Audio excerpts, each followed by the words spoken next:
Good morning class. જય Swaminarayan.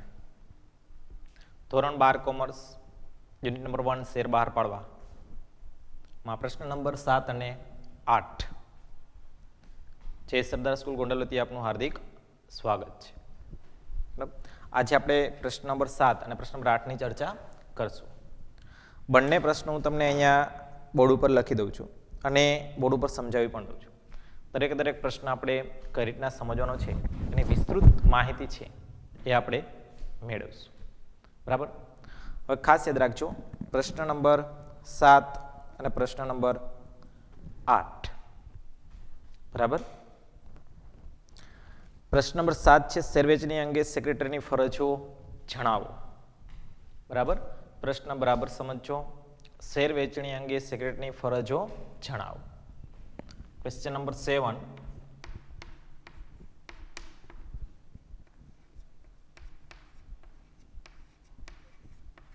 Share વહેંચણી અંગે સેક્રેટરીની ફરજો જણાવો. 3 ગુણમાં પૂછવામાં આવતો પ્રશ્ન. ખાસ યાદ રાખજો, શેર વેચણી અંગે સેક્રેટરીની ફરજો જણાવો. બરાબર, કે કોઈ પણ કંપનીની અંદર જ્યારે શેર વેચણી કરવામાં આવે છે ત્યારે આ શેર વેચણી કઈ રીતના કરી શકાય, એ માટેના રૂલ્સ કયા છે, એ માટે સેક્રેટરીએ કઈ કઈ બાબતો ધ્યાનમાં રાખવી જોઈએ વગેરે અંગેની ચર્ચા છે આપણે આ પ્રશ્નની અંદર કરશું. બરાબર, તો આપણે દર વખતે લખીએ છીએ એ મુજબ એક જે સેન્ટેન્સ છે એ કોમન લખવાનું છે. બરાબર,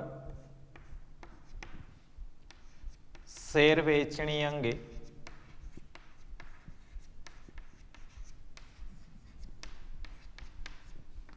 સેક્રેટરીની ફરજો નીચે મુજબ છે. શેર વેચણી અંગે સેક્રેટરીની ફરજો નીચે મુજબ છે. બરાબર, હવે આપણે ફરજો કરીને હેડિંગ બાંધશું.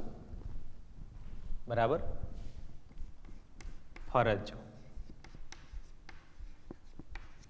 કાઉન્સમાં આપણે ફોર્મ્યુલા બેઝ સિસ્ટમ ચાલશું. શું કામે? કારણ કે એનાથી આપણને પ્રશ્નો છે એ લખવામાં સરળતા રહી શકે છે. બરાબર, એનો બાકસ કામ સૌ. બરાબર, એનો બાકસ કામ. બરાબર, એનો બાકસ કામ સૌ. ચાલો, ઓકે. બરાબર, સૂત્ર છે આપણું એનો બાકસ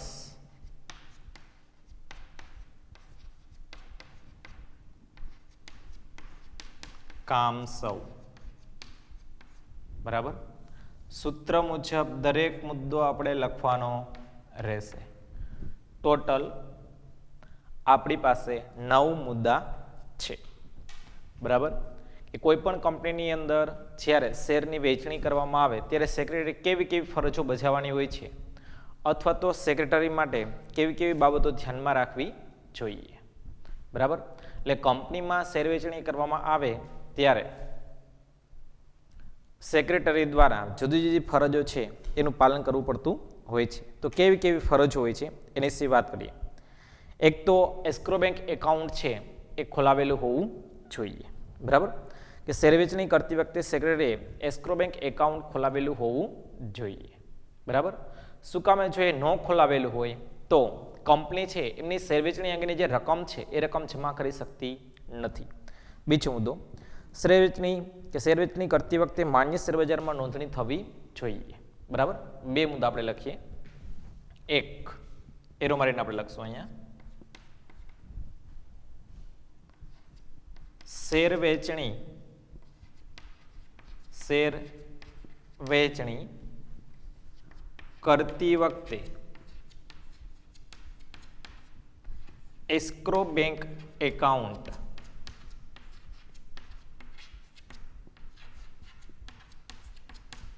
એકાઉન્ટ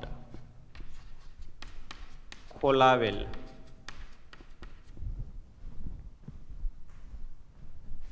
હોવું જોઈએ. એસ્ક્રો બેંક એકાઉન્ટ ખોલાવેલ હોવું જોઈએ. એસ્ક્રો બેંક એકાઉન્ટની નીચે અંડરલાઈન કરવાની, કારણ કે આપણને સમજવામાં સરળતા રહેશે. બીજું, શેર વેચણી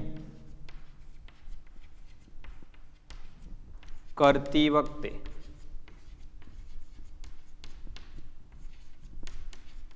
માન્ય શેર બજારમાં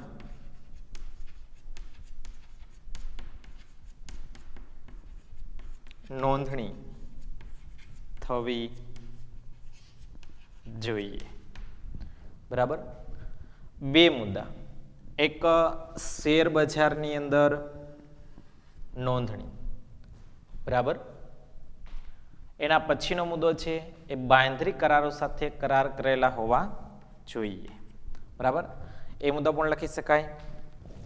આ ઉપરાંત નોંધણી કંપની પાસે થવી જોઈએ. બરાબર. બે મુદ્દા. એક, બાંયધરી દલાલો સાથે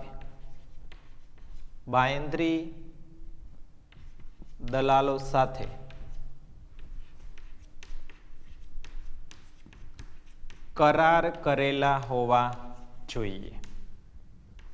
બાંયધરી દલાલો સાથે કરાર કરેલા હોવા જોઈએ. મુદ્દા નંબર 4,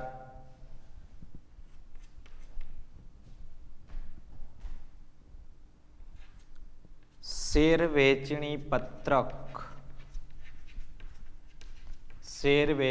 પત્રકની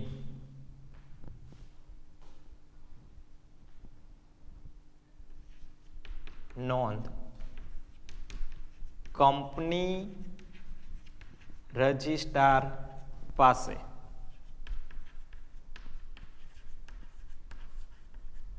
થયેલ હોવી જોઈએ. બરાબર. ખાસ યાદ રાખજો, 4 મુદ્દાની આપણે સમજૂતી જોઈએ છીએ કે શેર વેચણી અંગે સેક્રેટરીની ફરજો કેવી કેવી હોય છે, શેર વેચણી અંગે સેક્રેટરીની ફરજો અને કેવા કેવા નિયમનું પાલન કરવાનું હોય છે. તો કઈ કઈ બાબતો આપણે સૂત્ર છે એનો બાકસ, જેમાં આપણે 4 મુદ્દાની વાત કરી. એક તો કે એસ્ક્રો બેંક ખોલાવેલું હોવું જોઈએ. કંપનીમાં જ્યારે શેર વેચણી કરવામાં આવે ત્યારે સેક્રેટરી દ્વારા પહેલું કામ તો કે એસ્ક્રો બેંક ખાતું ખોલાવેલું હોવું જોઈએ. શું કામે? તો કે શેર વેચણી કરશે એ પહેલા શેર અરજીઓ આવશે, શેર અરજીઓના આધારે નાણાં આવશે, તો એ નાણાં કેમાં જમા કરવા એ પ્રશ્ન થાય. એટલા માટે પહેલો પોઈન્ટ શું? તો કે એસ્ક્રો બેંક એકાઉન્ટ ખોલાવેલું હોવું જોઈએ. મુદ્દા નંબર 2, તો કે માન્ય શેર બજારમાં નોંધણી થવી જોઈએ. કે કોઈ પણ કંપનીના શેર છે એ જાહેર જનતા સરળતાથી લઈ શકે એટલા માટે પહેલી વસ્તુ કે માન્ય શેર બજારમાં શેરની નોંધણી થવી જોઈએ. બરાબર. ત્રીજો મુદ્દો, બાંયધરી દલાલો સાથે કરાર કરેલા હોવા જોઈએ. બરાબર. આ બાંયધરી દલાલો સાથેનો કરારનો મુદ્દો ધોરણ 11 ની અંદર પણ આવી ગયો છે એકવાર. બરાબર. શું કામે કરવો જોઈએ? કે જ્યારે કોઈ પણ કંપનીને આવેલી અરજીઓ છે એ 90% અરજીઓ કંપનીને મળવી જોઈએ, જેને આપણે કહીએ છીએ લઘુત્તમ ભરણું. તો આ લઘુત્તમ ભરણું છે જો એ 90% અરજીઓ 120 દિવસની અંદર, બરાબર, એટલે કે નક્કી કરેલ સમયગાળો છે એ સમયગાળાની અંદર ન ભરાય તો આવેલી અરજીઓના નાણાં છે એ 10 દિવસની અંદર પરત કરવા પડે છે. આવો એક રૂલ્સ હોય છે કંપની જ્યારે શેર બહાર પાડે છે ત્યારે. તો એ કંપનીની અંદર જો એ શેર અરજીઓ નહીં મળે તો બાકીની શેર અરજીઓ છે બાંયધરી દલાલો કરાર અનુસાર બાકીના શેર ખરીદી લેશે. એટલા માટે બાંયધરી દલાલો સાથે યોગ્ય કરાર કરેલા હોવા જોઈએ. પછી વાત કરીએ તો શેર વેચણી પત્રકની એક નોંધ છે, એક નકલ છે, એ નકલ કંપની રજિસ્ટ્રારને મોકલી દેવી જોઈએ. કે કોઈ પણ કંપની રજિસ્ટ્રારને જ્યારે આ એક નોંધ છે એ મળી જવી જોઈએ. જો એ નોંધ નહીં મળે તો શું થશે? કારણ કે મેં તમને આની પહેલાં પણ વાત કરેલી હતી કે અમુક ડોક્યુમેન્ટ્સ એવા છે કે જેની નકલ છે કંપની રજિસ્ટ્રાર પાસે નોંધણી ફરજિયાત છે. શું કામે? તો કે ભવિષ્યમાં કદાચ કોઈ આગને કારણે કોઈ દસ્તાવેજ નુકસાન થાય, ચોરી લૂંટફાટ XYZ કોઈ પણ પ્રોબ્લેમ થઈને દસ્તાવેજનો નાશ થઈ છે તો એક નકલ તમને કંપની રજિસ્ટ્રારથી મળી શકે એવા ઉદ્દેશથી એક નોંધ છે એ કંપની રજિસ્ટ્રાર પાસે હોવી જોઈએ. રેડી? ચાલો ઓકે. આગળના બીજા મુદ્દાની આપણે વાત કરીએ.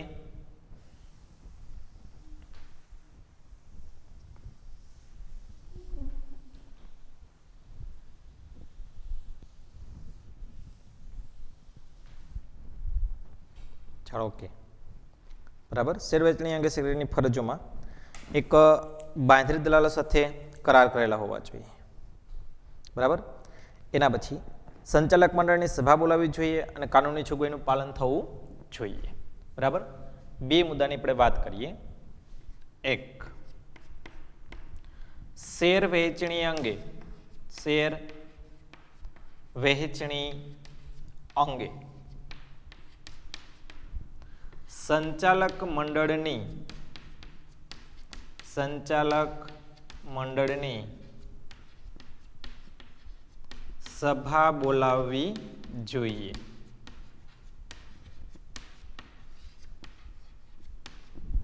બરાબર. સંચાલક મંડળની સભાની અંડરલાઈન કે જે આપણો મુદ્દો છે. બરાબર. એના પછી શેર વહેંચણી અંગે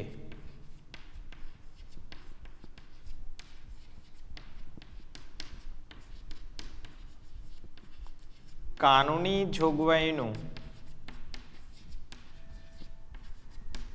પાલન થવું જોઈએ. કાનૂની જોગવાઈનું પાલન થવું જોઈએ. બરાબર. બે મુદ્દા જોઈએ આપણે કે કોઈ પણ કંપનીની અંદર જુદા જુદા વ્યક્તિઓને મહેનતાણું આપવું જોઈએ. તો કેવા કેવા વ્યક્તિઓને મહેનતાણું આપવાનું હોય? તો કે શેર દલાલ છે. બરાબર. આ તમામ વ્યક્તિઓને. એના પછીનો મુદ્દો શેર વહેંચણી અંગે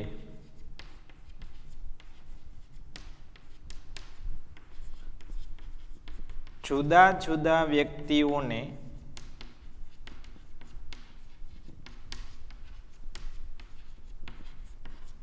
મહેનતાણું આપવું જોઈએ. બરાબર. સૂત્ર પ્રમાણે એનો બાકસ કામ ત્યાં સુધી આપણે કમ્પ્લીટ કર્યું. બરાબર. જો 3 માર્કનો પ્રશ્ન તમને પૂછવામાં આવે તો તમારે 6 મુદ્દા લખવાના છે. 4 માર્ક્સનો પ્રશ્ન પૂછવામાં આવે તો તમારે કમ્પ્લીટલી 8 મુદ્દા લખવાના રહેશે. ઓલરેડી આપણે અહીંયા 9 મુદ્દાની વાત કરીએ છીએ, જેમાં 3 મુદ્દા. એક, સંચાલક મંડળની સભામાં ઠરાવ પસાર થવો જોઈએ અથવા તેની સભા બોલાવવી જોઈએ.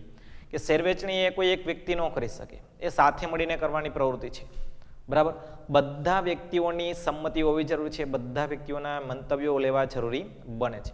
એટલે શેર વેચણી અંગે સંચાલક મંડળની સભા બોલાવવી જોઈએ. મુદ્દા નંબર 5.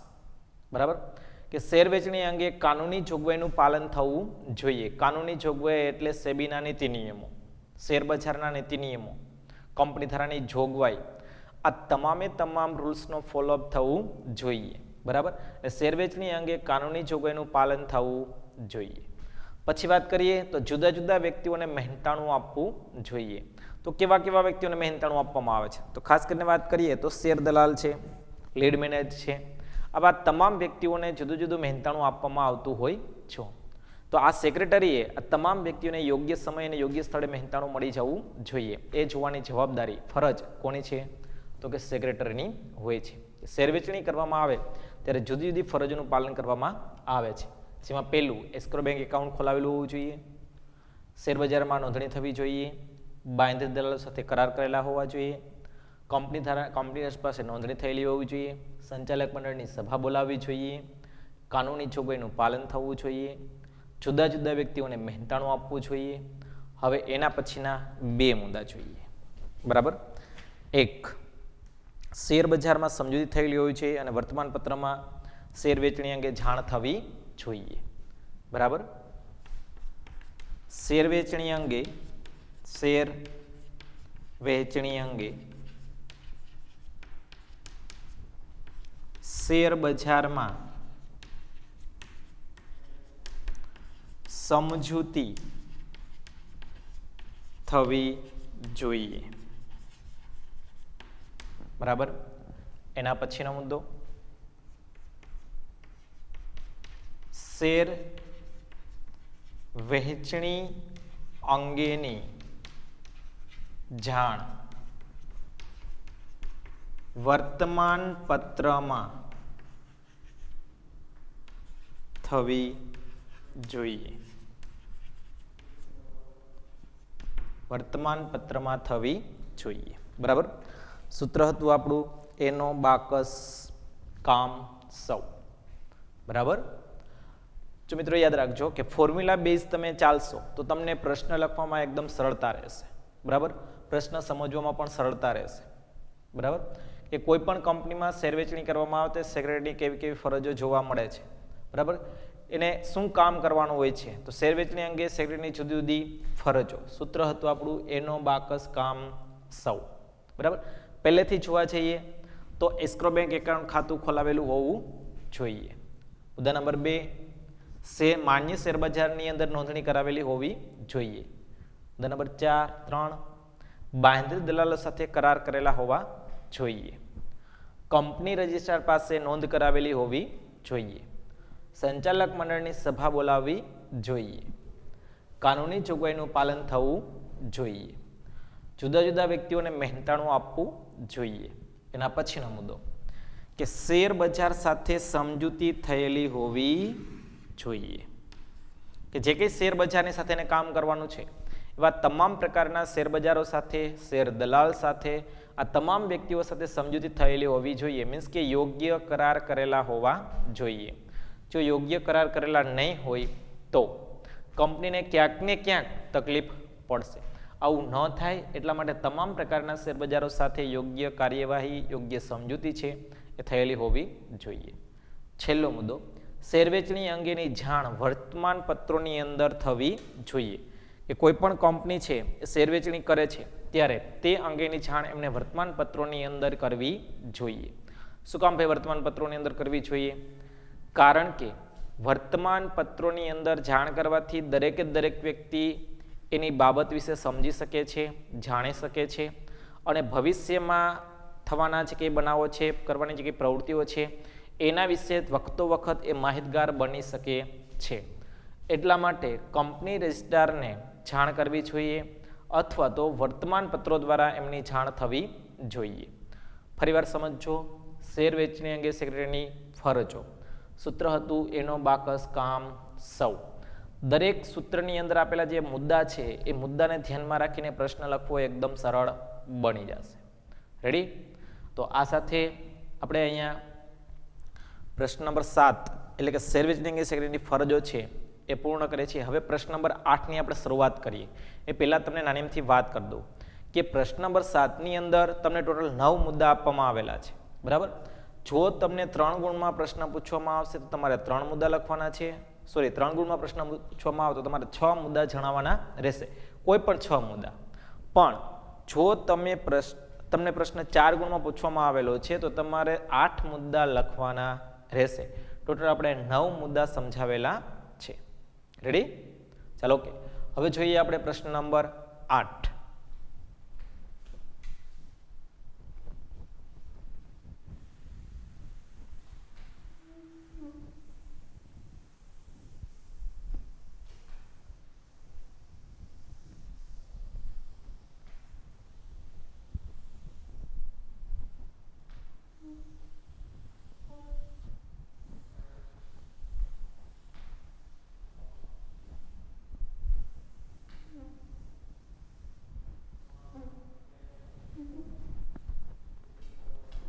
બરાબર.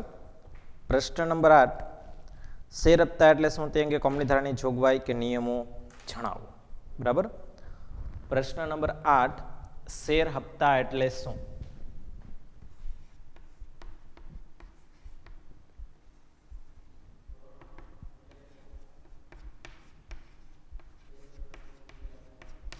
શેર હપ્તા એટલે શું? તે અંગે કંપની ધારાની જોગવાઈ જણાવો. બરાબર. અહીંયા તમારે એક છે એ મુદ્દો અર્થ છે, એ અર્થને ખાસ ધ્યાન રાખજો.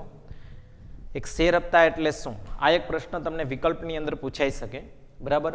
અહીંયા કંપની ધારાની જોગવાઈ છે એ તમને નિયમો તરીકે પણ પૂછી શકે. યાદ રાખજો કે શેર હપ્તા એટલે શું, તે અંગેના નિયમો જણાવો, આવો પણ પ્રશ્ન તમને પૂછી શકે 3 કે 4 ગુણની અંદર. બરાબર. એટલે ખાસ યાદ રાખજો શેર હપ્તા અંગે કંપની ધારાની જોગવાઈ. પહેલા આપણે મૂકશું શેર હપ્તાનો અર્થ, કે શેર હપ્તા કોને કહેવાય. તો કંપની પોતાની જરૂરિયાત મુજબ શેર પરની કુલ રકમ હપ્તે હપ્તે મંગાવે છે. બરાબર. કોઈ પણ કંપની હોય એ પોતાની જરૂરિયાત મુજબ શેર પરની કુલ રકમ છે. બરાબર. શેર હપ્તાનો અર્થ જોઈએ.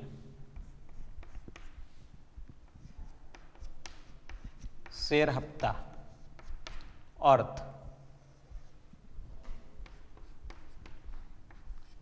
કંપની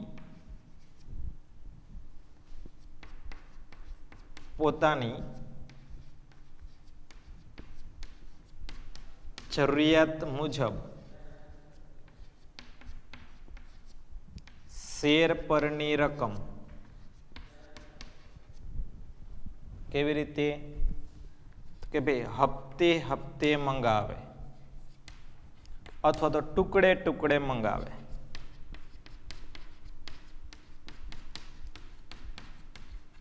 તો તેને શેર હપ્તા કહે છે. તો શું કહેવાય એને, તો કે શેર હપ્તા તરીકે ઓળખવામાં આવે છે. કે કોઈ પણ કંપની છે એ કંપની જ્યારે શેરના હપ્તા મંગાવે છે ત્યારે એ રકમ છે એ ટુકડે ટુકડે મંગાવે. દાખલા તરીકે આપણે એક વાત કરીએ કે ભાઈ આ ટાટા કંપની છે, એમાં એના વ્યક્તિ છે અને 100 શેર ખરીદેલા છે, એક શેરની કિંમત 10 રૂપિયા છે, ટોટલ એને 1000 રૂપિયા ભરવાના છે. બરાબર. તો કંપની એને હપ્તા કરી દે છે. કેટલા હપ્તા, તો કે 10 હપ્તા. પર એક હપ્તા કેટલા, તો કે 100 રૂપિયા. બીજા હપ્તા કેટલા, તો કે 100 રૂપિયા. ત્રીજા હપ્તા કેટલા, તો કે 100 રૂપિયા. આમ ટોટલ કંપની એને કેટલા હપ્તા કરી દીધા છે, 10. શેર પરની કુલ રકમ કેટલી છે, તો કે 1000. કોણ, તો કે શેરધારક છે. બરાબર. એટલે કંપની એટલે કે ટાટા કંપની પોતાની જરૂરિયાત મુજબ, જરૂરિયાત કેટલી છે, દર હપ્તે 100 રૂપિયાની. બરાબર. જરૂરિયાત મુજબ શેર પરની કેવી રકમ, તો કે કુલ રકમ. બરાબર. શેર પરની કુલ રકમ એટલે કેટલી થઈ, તો કે 1000 રૂપિયા. તો આ શેર પરની કુલ રકમ કંપની હપ્તે હપ્તે મંગાવે છે અને આ રકમ છે કંપનીને મળે છે. તો કંપની શેર પરની જે કુલ રકમ છે એ હપ્તે હપ્તે મંગાવવામાં આવે તો આવી રકમને શેર હપ્તા તરીકે ઓળખવામાં આવે છે. રેડી? ફરી યાદ રાખજો શેર હપ્તા એટલે શું, કે કંપની છે, કોઈ પણ કંપની હોય એ કંપની પોતાના શેરધારક પાસે કુલ રકમ મંગાવે, પહેલા કુલ રકમ જોવે છે. તો એ કુલ રકમ છે એ કુલ રકમ હપ્તે હપ્તે મંગાવે અથવા તો ટુકડે ટુકડે મંગાવે. તો આવી ટુકડે મંગાવેલી રકમ છે એને શેર હપ્તા તરીકે ઓળખવામાં આવે છે. રેડી? ધ્યાન આપજો શેર હપ્તા એટલે શું. વિકલ્પમાં પણ પૂછવામાં આવતો પ્રશ્ન અને 1 માર્કના પ્રશ્નની અંદર પણ પૂછવામાં આવતો પ્રશ્ન. ખાસ યાદ રાખજો શેર હપ્તા એટલે શું, તે અંગે કંપની ધારાની જોગવાઈ અથવા તો તે અંગેના નીતિ નિયમો જણાવો. રેડી? એટલે પહેલો મુદ્દો આપણે કમ્પ્લીટ કરીએ છીએ અહીંયા શેરના હપ્તા. બરાબર. તો શેર હપ્તા એટલે શું, આ એક મુદ્દો કમ્પ્લીટ. હવે આપણે વાત કરશું શેર હપ્તા અંગે કંપની ધારાની જોગવાઈ. બરાબર.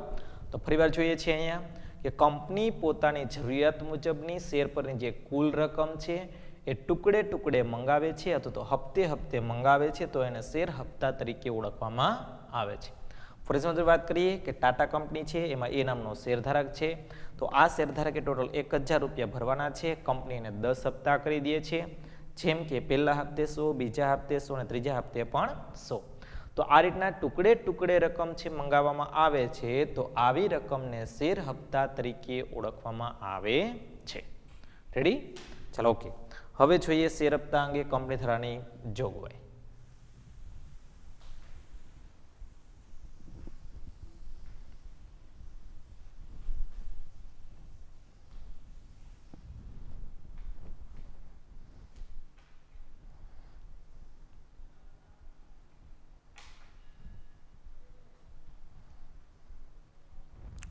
બરાબર, શેર હપ્તા અંગે કંપની ધારાની જોગવાઈ.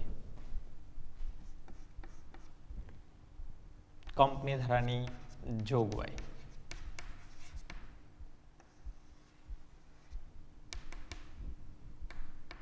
સૂત્ર લખવાનું છે બાનીહટ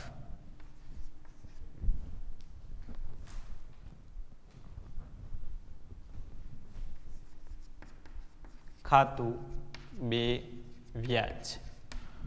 બાનીહટ ખાતું 2 વ્યાજ. બરાબર. હવે સૂત્ર મુજબ જોવા છીએ તો શેરના હપ્તા અંગે બાકી હપ્તાની યાદી તૈયાર કરવી. બરાબર, ખાલી એક જ વાક્ય આપણે યાદ રાખવાનું છે. બરાબર, પહેલો મુદ્દો. વાક્ય તમને પૂરું લખી દઉં છું. શેર હપ્તા અંગે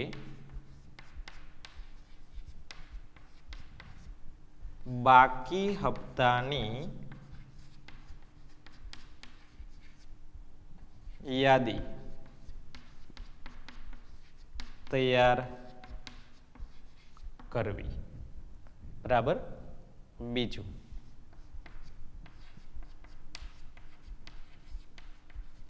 શેર હપ્તા અંગે નિયમન પત્રની જોગવાઈ તપાસવી. નંબર 2.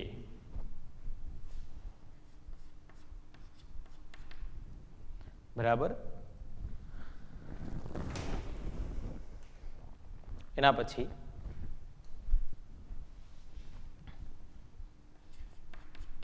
શેર હપ્તા પત્રક તૈયાર કરવું. બરાબર. એના પછીનો મુદ્દો શેર હપ્તા અંગે સંચાલક મંડળની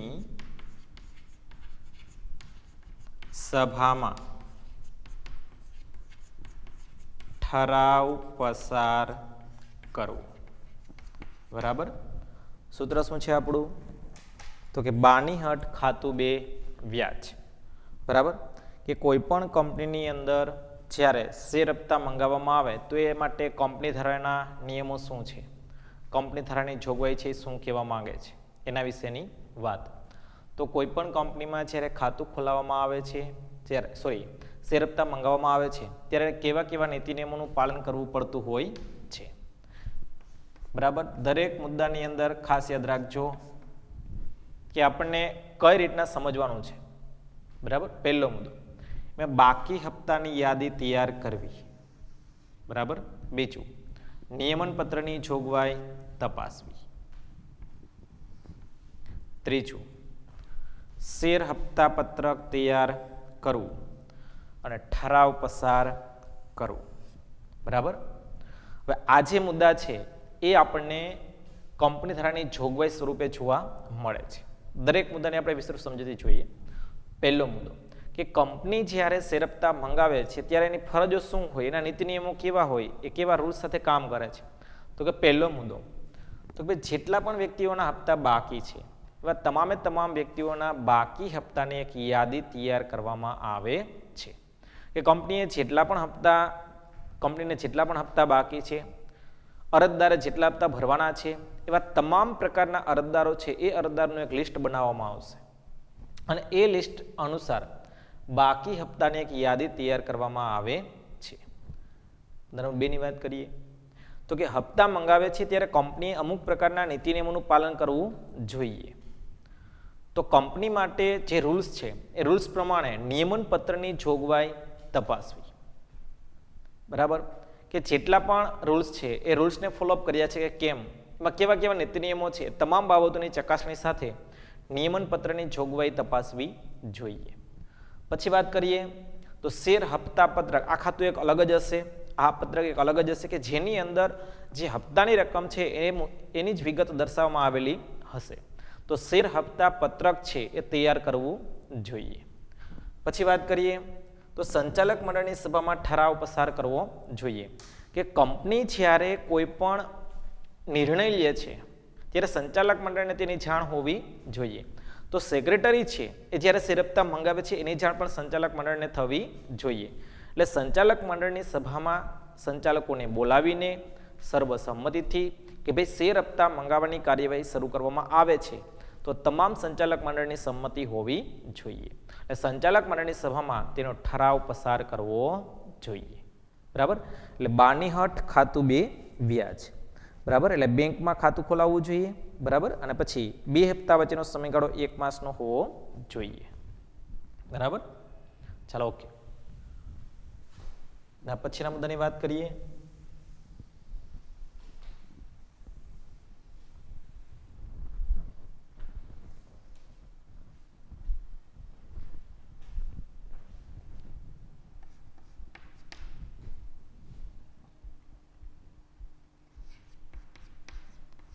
શેર હપ્તા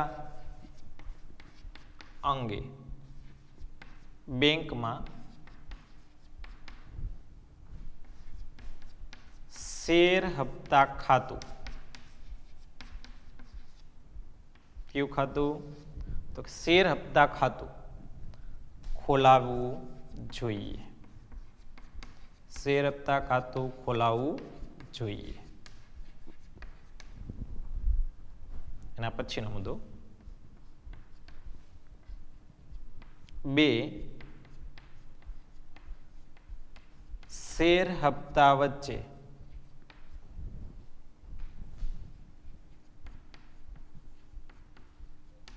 ઓછામાં ઓછા 1 માસનો સમયગાળો, 1 માસનો સમયગાળો હોવો જોઈએ. બરાબર, કેટલા? સોરી, ઓછામાં ઓછા 2 માસનો સમયગાળો, સોરી 2 હપ્તા વચ્ચે 1 માસનો સમયગાળો હોવો જોઈએ.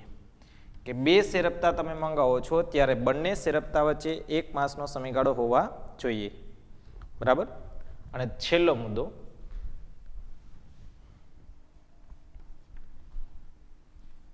શેર હપ્તા સમયસર ન મળે તો કંપની તેના પર વ્યાજ વસૂલ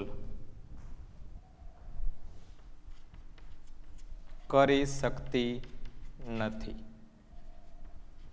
વ્યાજ વસૂલ કરી શકતી નથી.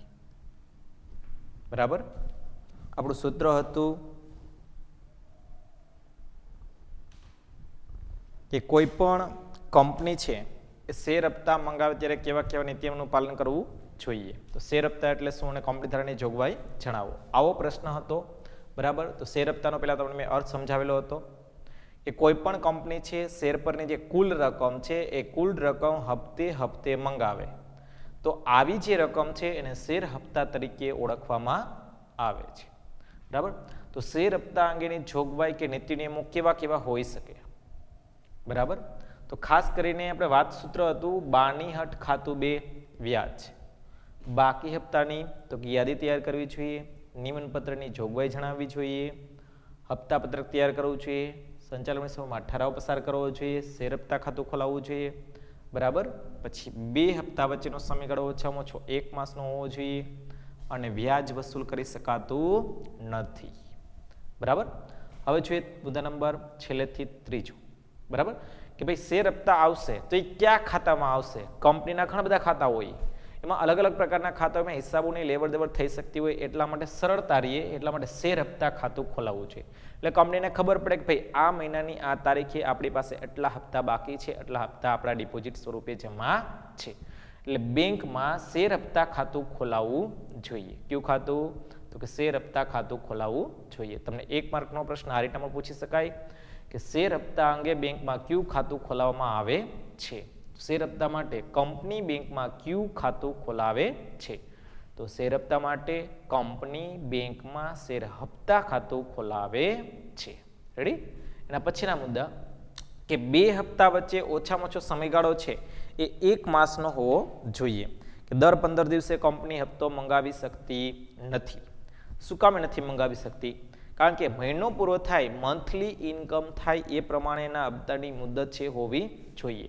કોઈ પણ 2 માસની અંદર કઈ એક હપ્તો મંગાવી શકાય નહીં. તો જે કંઈ સમયગાળો છે એ સમયગાળાની અંદર 2 હપ્તા વચ્ચેનો સમયગાળો છે એ ઓછામાં ઓછા કેટલા માસ? તો કે 1 માસનો હોવો જોઈએ. કે કંપની જ્યારે શેર હપ્તા મંગાવે છે તો એ શેર હપ્તાની અંદર કંપનીએ શેર હપ્તા માટે ઓછામાં ઓછા 1 માસની અંદર 2 હપ્તા વચ્ચેનો સમયગાળો છે એ ઓછામાં ઓછા 1 માસનો હોવો જોઈએ. આ પ્રશ્ન ભૂતકાળમાં બોર્ડની અંદર પૂછાયેલો પ્રશ્ન છે.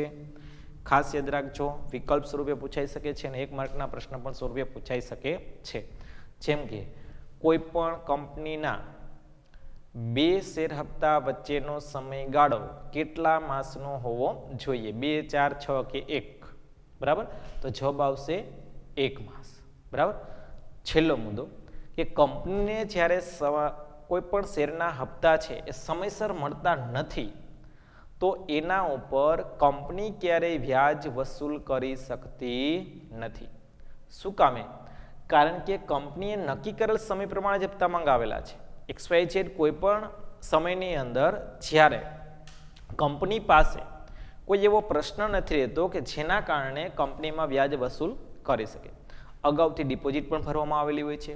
સમયસર ન મળે તો એને 1-2 વાર સૂચના આપી શકે છે, સૂચન પત્રો આપી શકે છે, નોટિસ આપી શકે છે, પણ વ્યાજ વસૂલ કરી શકતી નથી.